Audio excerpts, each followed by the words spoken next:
ये सुल्तानपुर की गलियां हैं, जहाँ पर आप देख रहे हैं कि पानी भरा हुआ है। लोग अपने पैरों में पानी भरते हुए, जूतों में पानी भरते हुए जहाँ से वहाँ जा रहे हैं। इन मकानों से लोग झांक रहे हैं और देख रहे हैं कि किस तरह से पानी यहाँ भरा हुआ है। नीचे की तरफ आप देख सकते हैं जहाँ सड़कों पर पानी है। इन सड़कों पर जो गटर है, जो सीवर लाइन है, उसके गड्ढे बने हुए हैं, उनमें ढक्कन भी नहीं है। जब सड़क बिल्कुल बिना पानी से भरी होती है, जब पानी नहीं होता है, उस समय यहाँ पर कारें फंस जाती हैं। तब उनको यहाँ पर हम कई बार आम आदमी के पार्टी के कार्यकर्ताओं ने निकाला है। आज तो इस बरसात में वो सड़क के गड्ढे भी नहीं दिख रहे हैं, तो जाहिर सी बात है कि कुछ मोटरसाइकिलें या कुछ आदमी भी उसमें गिर सकते हैं। इस बात की आशंका बनी हुई है। यहाँ पर अभी हम देखेंगे कि किस तरह से लोग सड़कों पर से निकल रहे हैं, पानी में अपने कपड़ों को, पैंट को ऊपर करते हुए। यहाँ पर आम आदमी पार्टी के कार्यकर्ता हैं हमारे भाई प्रदीप जी, जो दिल्ली में रहकर ही कुछ काम करते हैं। हम चाहते हैं कि वो अपनी बात यहाँ पर रखें। भाई प्रदीप जी, आप कहाँ से हैं और यहाँ दिल्ली में कब से रह रहे हैं? सर, मैं आपको बताना चाहूँगा, मैं यूपी से हूँ। मेरा ज़िला गाज़ियाबाद लगता है और तहसील मेरी मोदीनगर सर। तो और सर, मैं एक छोटा सा रोजगार आदमी हूँ सर। मेरी चाबी ताले की दुकान है, मैं कीमे करूँ सर। तो सर, अभी जो आप ये देख रहे हैं ये तो अच्छी बात है, आपने दिखाया, देखा, लेकिन और भी बहुत सारी बातें हैं सर। इस दिल्ली की समस्याओं से जुड़ी हुई हमारी और भी ऐसी बातें हैं जो कि हमारे जैसा गरीब रोजगार आदमी, इस दिल्ली में जीना हमारा इतना मुश्किल हो गया है कि हम आपको क्या बताएं सर। एक छोटा पान वाला आदमी जिसकी पान की छोटी सी दुकान है, उसको यहाँ दिल्ली में ना तो एमसीडी वाले ना पुलिस वाले जीने देते हैं सर। दूसरी बात को, एक बेचारा छोटा मोची है, उस मोची की बड़ी आफतें हैं सर। और ही बहुत टेंशन है सर। अभी ये आपने जो नीचे देखा सर, मैं इन गलियों से डेली गुजरता हूँ। अभी तो इनमें पानी भरा है, बहुत मुश्किल है, लेकिन जिस टाइम इनमें पानी नहीं भरा होता है सर, जिस टाइम इनमें पानी नहीं भरा होता है, उस टाइम इस गली के अंदर बीच में ऐसी गटरें खुली हुई हैं जिनके अंदर अगर बाइक क्या बड़ी जो गाड़ी फंस जाती है तो उसको निकालना नामुमकिन हो जाता है सर। और अब पानी भरा हुआ है, तो अब तो मैं सोचता हूँ कि अब तो जो गाड़ी फंसेगी बेचारा वो सीधा अंदर ही जाएगा, इस गंदे पानी में नहाएगा सर। तो ये हमारा सिस्टम है सर। प्रदीप जी, आप पिछले कई वर्षों से दिल्ली में रह रहे हैं जी। तो दिल्ली में जब से आप रह रहे हैं तब से यहाँ पर किसकी सरकार आपने देखी है? सर, 15 साल से शीला दीक्षित की सरकार को मैं देखता रहा हूँ, कांग्रेस को सर। तो यहाँ वहाँ उनके जो बोर्डिंग, बड़े बड़े होर्डिंग लगे रहते हैं जी कि जहाँ विकास दिखता है, तो क्या आप इस बात से इत्तेफाक रखते हैं कि जहाँ विकास है? हकीकत आपको बताना चाहता हूँ। हकीकत बात ये सर, जगह जगह मेट्रो में वगैरह वगैरह इनके होर्डिंग लगे हुए हैं, यहाँ विकास दिखता है। अगर मेरी चलती ना तो उन होर्डिंगों की जगह में लिखता है यहाँ विनाश दिखता है, तो यहाँ विकास नहीं दिखता है सर। इन्होंने विकास क्या दिखाया है? ये इसको विकास कहते हैं? ये फ्लाईओवर बना दिए, रोड बना दिए, ये कर दिया, वो कर दिया, इसको विकास कहते हैं ये? अरे गरीब इंसान यहाँ मर रहा है, किसी के लिए कोई सुविधा नहीं है, गली खांचों का ये हाल है, ये विकास है? किस टाइप का विकास है सर ये? लेकिन शीला जी का कहना यह है कि आज पूरी दुनिया में दिल्ली का नाम है। पूरी दुनिया जब सैटेलाइट से देखती है दिल्ली को, तो जहाँ पे बड़े बड़े फ्लाईओवर और जो जिस तरह से मेट्रो ट्रेन ऊपर चलती हुई फिर बाद में नीचे ज़मीन में घुस के वापस ऊपर निकलती हुई जो आती है, जब दुनिया इसको देखती होगी तो ये तो विकास ही है ना। ये विनाश कहाँ से हो गया? आप विनाश इसको कैसे कह रहे हैं? मैं कहना चाहूँगा सर, पूरी दुनिया में अभी आपने कहा दिल्ली का नाम है, लेकिन एक बात मैं आपको बता देता हूँ, हाँ पूरी दुनिया में दिल्ली का नाम है, विकास के नाम पर नहीं, विनाश के नाम पर। अभी दिल्ली के, दुनिया के लोगों ने दिल्ली के फ्लाईओवर और रोड देखे, ऊपर के जो मैन हाईवे है, अंदर लोगों के दिल के अंदर नहीं घुस के देखा है, एरिया के अंदर नहीं घुस के देखा है। इतना गंदा माहौल है कि आप सोच भी नहीं पाएंगे सर। हर इंसान, हर एक गरीब इंसान ऐसे जी रहा है कि बस आपको क्या बताऊं सर। मैं आप सब कुछ देख ही रहे हैं सर यहाँ पे, और इससे ज्यादा मैं क्या कर सकता हूँ। शीला जी ने ऐसी बहुत सारी योजनाएं चला रखी हैं जिनसे गरीब आदमी को कुछ मदद मिलती है, फायदा मिलता है, तो क्या वो उन योजनाओं की जानकारी आपको है? सर मुझे कुछ नहीं पता है, और ना मुझे आज तक किसी योजना के बारे में किसी ने कोई बताया है, और मैं पूछता भी तो मेरे सामने कोई ऐसी बातें नहीं आती हैं, जबकि मेरा यहाँ का सब कुछ है। मैं महरौली दिल्ली से रहने वाला हूँ, यूपी में मेरा सब कुछ है, यूपी से मैं रहने वाला हूँ, लेकिन दिल्ली के अंदर मेरा सब कुछ पहचान पत्र वगैरह सब है। यूपी से मैंने कुछ नहीं बनवाया और मुझे यहाँ पे किसी चीज़ की भी कोई मतलब जो है, मुझे किसी चीज़ का कोई जो आप बता रहे हो कोई मुझे फायदा नहीं हुआ है। तो आपका मतलब ये है कि शीला जी जहाँ पर जितनी योजनाएं चलाती हैं उनका प्रचार प्रसार वो ना करते हुए वो खुद खा जाती हैं उन योजनाओं को? सब कुछ सर जायज़ है, एकदम जायज़ है, कुछ नहीं है। तो हकीकत बात ये है कि गरीबों का पैसा शीला खा रही है, क्लियर खा रही है सर, इसमें कोई शक नहीं है सर। लेकिन गरीबी तो आदमी की खुद की बनाई है, शीला जी ने नहीं बनाई है। एक बात मैं आपको बताना चाहूँगा सर, गरीबी इंसान खुद नहीं बनाता है। अगर हमारे नेता भ्रष्ट होंगे तो इंसान तो गरीब होता, गरीब क्या करेगा सर? अभी भी देखिए, मैं छोटा सा ताले चाबी वाला हूँ, मैंने अपनी छोटी सी दुकान खोली, वहाँ पर भी मुझे पुलिस वाला जीने नहीं देता है। हर हफ्ते में आके मुझसे 500 रुपये मांगता है, ठीक है सर। दूसरे हफ्ते एमसीडी वाला आता है, वो मुझसे 1000 रुपये मांगता है, ठीक है सर। अभी 2 दिन बाद एमसीडी गाड़ी आती है, मेरा सामान भर के सारा ले जाती है, उनको पैसे देने के बावजूद भी मेरे साथ ये सब होता है सर। तो यही मेरी ज़िंदगी का सर।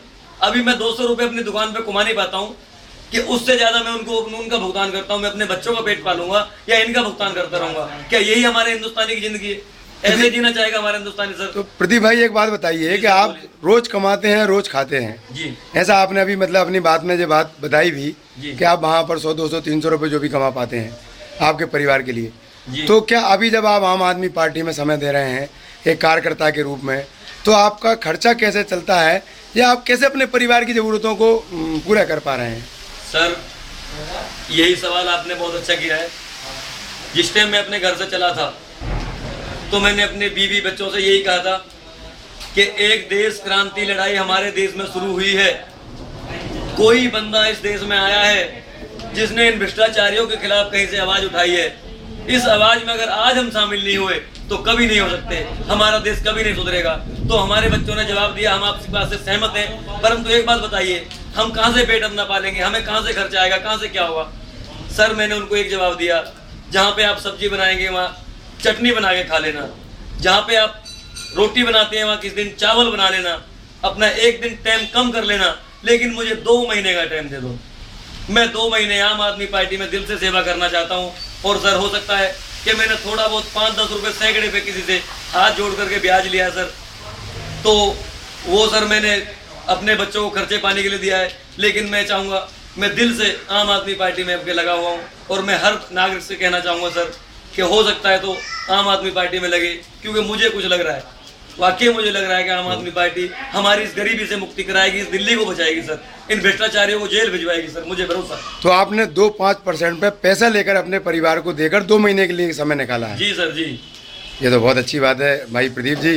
पार्टी के लिए इतना जज्बा शायद बहुत कम देखने को मिलता है, लेकिन मुझे यकीन हो गया है कि आप यदि यहाँ पर इस तरह के जज्बे के साथ आए हैं तो ऐसे न जाने कितने वॉलंटियर होंगे जो इस तरह से यहाँ पर आम आदमी पार्टी को अपने परिवार और अपनी नौकरी से समय निकाल कर अपने कर्जे को ताक पे रखकर यहाँ पर समय दे रहे होंगे, है ना सर?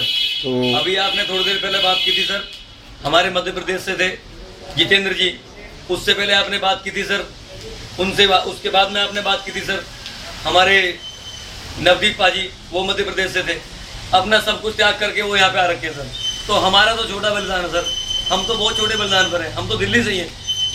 तो आप जगह जगह वॉलंटियर करने जाते हैं जहाँ गली मोहल्लों में, तो आपको क्या लगता है लोग मतलब आम आदमी पार्टी को किस नज़रिए से देखते हैं? आपको क्या अनुभव होता है उनसे बात करते हैं? सर इसके बारे में बताना चाहूँगा मैं आपको। जब हमारा आम आदमी पार्टी का नागरिक कहीं से कोई गुजरता है तो उसको वाकई में लोग तकते रह जाते हैं। क्यों? कि हर इंसान को पता है इस बात की, हर नागरिक को पता है कि वाकई में देश के प्रति एक जंग है, इन भ्रष्टाचारियों के खिलाफ एक जंग लड़ रहे हैं हम लोग, और अब की बार ये जंग हम प्राप्त करके रहेंगे सर। हम दिल्ली की आवाज़ आपको बताते हैं, हमारे दिल्ली की बहुत अच्छी आवाज़ है सर, लेकिन ये भ्रष्टाचारी कुछ चेंज ना कर दे, उसमें कुछ उसमें मिलावट ना मिला दे सर। लेकिन दिल्ली की अभी फिलहाल बहुत अच्छी आवाज़ है और हमको पूरा यकीन है कि अब की बार आम आदमी पार्टी सरकार हम लाएंगे सर, हमें पूरा जज्बा है हमारे अंदर सर। भाई प्रदीप जी, आप नेता तो है नहीं जी सर, एक आम आदमी हैं, ताला चाबी का अपना काम करते हैं। जब आप लोगों से बात करते हैं तो लोगों को किस तरह से सहमत कर पाते हैं कि आम आदमी पार्टी को वोट दीजिए या आम आदमी पार्टी आपकी समस्याओं को हल निकालेगी? क्योंकि आप झूठ तो बोल नहीं सकते जी। तो आपको क्या पूरा विश्वास है कि अरविंद केजरीवाल जो कर रहे हैं वो करके भी दिखाएंगे?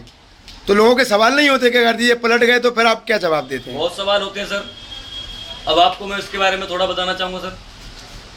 अभी आप सोच रहे होंगे कि प्रदीप जी कैसे जुड़े आम आदमी पार्टी से। हो सकता है इनके दिमाग में भी एक बात होगी कि अरविंद केजरीवाल का भरोसा क्या है।